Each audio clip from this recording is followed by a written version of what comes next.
Bismillahirrahmanirrahim. Assalamualaikum warahmatullahi wabarakatuh. Kita bermohon semoga rahmat Allah senantiasa dicurahkan dan melahirkan keberkahan-keberkahan terbaik yang diridhai Allah Subhanahu wa taala. Komen, like, and share. Like, subscribe, share, and comment. Jangan ada lagi politik identitas. Jangan ada lagi politisasi agama. Jangan ada lagi polarisasi sosial. Demokrasi kita harus makin dewasa. Konsolidasi nasional harus diperkuat. Situasi yang sedang kita hadapi seperti ini menunjukkan apa yang dibuat oleh Founding Fathers, pendiri Republik ini adalah benar. Apa yang saya maksud sebagai Founding Fathers itu benar? Pertama, ada 5 perintah atau ada 5 amanat yang disampaikan oleh Founding Fathers. Perintah pertama atau amanat pertama adalah bebaskan bangsa ini dari segala bentuk ketertindasan. Itu perintah pertama. Hei, para penyelenggara negara, bebaskan pemerintah ini, bebaskan bangsa ini dari segala bentuk ketertindasan. Itu kalimatnya. Penjajahan harus dihapuskan dari muka bumi dengan segala bentuknya. Maka tidak boleh ada ketertindasan. Apakah ketertindasan pendidikan, ketertindasan sosial, atau ketertindasan apapun. Saya menyesal, terus bilang, temuan saya menyatakan Indonesia seperti ini karena kegagalan sistem pendidikan. Temuan saya menyatakan, saya menyesal karena saya melihat ada kegagalan sistem pendidikan. Kalimat saya di WA Group Peduli Negara itu cuma sepotong kalimatnya. Schooling Society. Pencetakan pemikiran. Rocky ini bukan hasil Schooling Society. Format berpikir begini bukan Schooling Society. Disiplin dia tidak begini cara berpikirnya. Makanya dia bisa melompat-lompat dalam kuantumnya.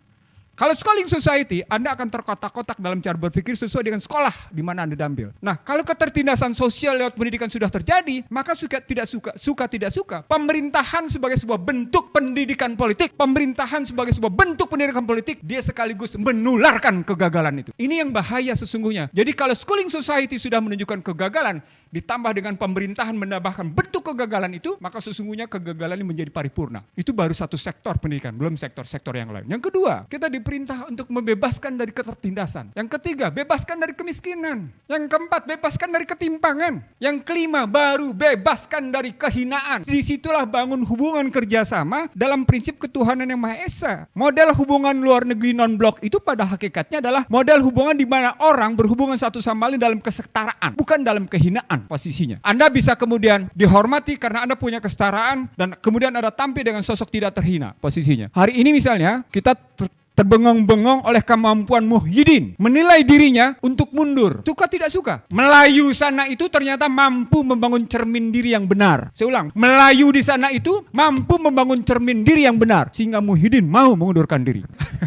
Ditanyalah Rocky, kalau begini saya tidak tahu apakah cermin. Kalau saya menggunakan istilah ya, self mirroring false. Saya tidak menggunakan self image Bapak sekalian. Garis bawahi. Saya tidak menggunakan self image, saya menggunakan self mirroring false. Artinya saya katakan Bapak sekalian, kalau dari perintah tadi kemudian dibenturkan ke dalam posisi self mirroring false tadi, itu sudah selesai. Apa yang mesti kita lakukan? Dalam sebuah diskusi bersama MS Kak Ban bertanya pada saya, mana kita mulai? Perbaikan sistem atau perbaikan pelaku? Kata Kak Ban. Buat saya itu, dia mantan menteri, dia mantan anggota dewan, dia sahabat saya sejak tahun 77 posisinya. Dia bertanya tentu saja bukan bertanya biasa, tapi bertanya menguji. Mana kita mulai? Perbaikan pelaku atau perbaikan sistem? Saya jawab, sistem apapun ceritanya, jika manusianya benar, jika pelakunya benar, kalau aktornya benar, maka sistem perlahan-lahan bisa diperbaiki. Jadi kalau tadi Ubaidillah Badrun menyatakan kata kuncinya pada presiden, berarti kita perbaiki pelakunya. Nah, sekarang bagaimana putaran ketatanegaraan itu terjadi untuk bisa memperbaiki pelaku? Apakah sistem yang berantakan ini akan menghasilkan orang yang benar? Pertanyaannya menjadi, apakah sistem yang ada sekarang ini, sistem pemilu yang sedang terjadi sekarang ini, model bikameral yang sekarang ini, model yang menjungkir balikkan Undang-Undang Dasar 45 ini, itu bisa kita pakai melahirkan manusia yang benar? Kan itu pertanyaan besarnya. Pertanyaan besarnya menjadi ada sebuah problem besar bagi bangsa ini. Kita mengharapkan selahir tokoh pelaku yang benar dengan sistem yang amburadul. Artinya berarti kita punya tugas dua. Tugas kita lebih berat sekarang. Bagaimana kita memperbaiki sistem dan bagaimana kita memperbaiki pelaku. Nah, untuk bicara seperti itu, jika berharap pada situasi yang ada, tidak akan lahir sistem dan pelaku yang benar. Mari kita sama-sama berbuat untuk yang terbaik bagi bangsa ini. Di dalam demokrasi, siapa saja bisa muncul sebagai pemimpin, sebagai presiden, sebagai manajer, dan lain-lain. Kenapa pilihan demokrasi ini menarik? Untuk pemerintahan misalnya, orang yang dengan kapasitas pengetahuan yang standar saja bisa menjadi presiden. Karena di dalam lembaga pemerintahan, di Indonesia ini ada lebih dari 100 lembaga negara yang membantu presiden. Presiden misalnya tidak usah pusing soal urusan film, ada lembaga sensor, badan sensor. Tidak usah pusing masalah persaingan usaha, ada badan tata usaha negara, KPPU. Tidak usah pusing urusan terorisme, ada BNPT. Untuk narkoba ada BNN, untuk korupsi ada KPK. Untuk yang lain-lain selalu ada, bahkan untuk olahraga ada KONI. Nah, jadi dengan instrumen yang luar biasa besar ini, kalau tetap nggak bisa juga, demokrasi punya jalan yang elegan. Ada pasal 7A, bisa di-impeach. Kalau rakyat salah memilih, ternyata kualitasnya di bawah standar dengan instrumen yang banyak itu tetap nggak bisa apa-apa. Ada lembaganya, ada instrumennya, yaitu mekanisme impeachment. Nah, kalau itu nggak jalan juga, saya punya cara dengan sebuah sajak. Sajak mosi tidak percaya. Aku tulis sajak ini ketika aku berak pagi hari sebelum berangkat demonstrasi menentang rezim yang naas. Tahukah kamu rezim yang naas? Itulah rezim yang kalau berkata pastinya dusta. Kalau berjanji tak pernah terbukti. Kalau diberi amanat malah khianat.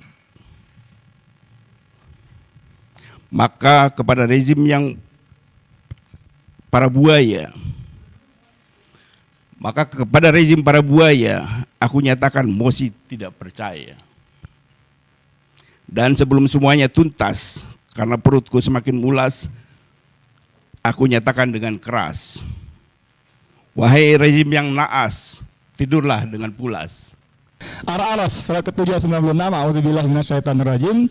Walau anna ahlal qura amanu wattaqau la fatahna alaihim barakatim minas sama'i wal ard. Jika sekiranya sebuah negeri, penduduk sebuah kaum beriman dan bertakwa kepada Allah, itu didahului dengan lam taukid, la fatahna, sungguh kami akan bukakan barakatim minas sama'i wal ard, pintu-pintu berkah dari langit dan dari bumi. Jadi menurut Al-Quran, kalau mau negeri sejahtera, rakyatnya bukan cuma cukup tapi juga kaya raya dan yang penting diberkahi, penduduknya beriman dan bertakwa. Penduduk terutama pemimpinnya, bukan cuma ojolnya saja, bukan cuma mantan tahanan yang lulusan LMH saja ya. Semuanya beriman bertakwa, la fatahna alaihim barakatim minas sama'i wal ard. Cuman masalahnya ayat ini belum selesai, ditutup dengan kalimat yang saya takut terjadi di negara kita seperti sedang terjadi. Walakina kadzabu, tetapi mereka justru mendustakan ayat-ayat kami.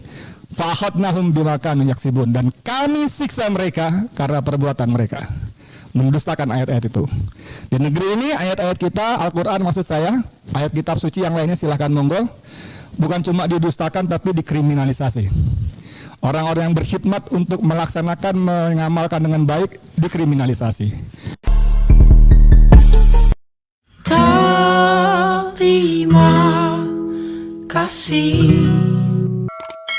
Terima kasih. Wassalamualaikum warahmatullahi wabarakatuh.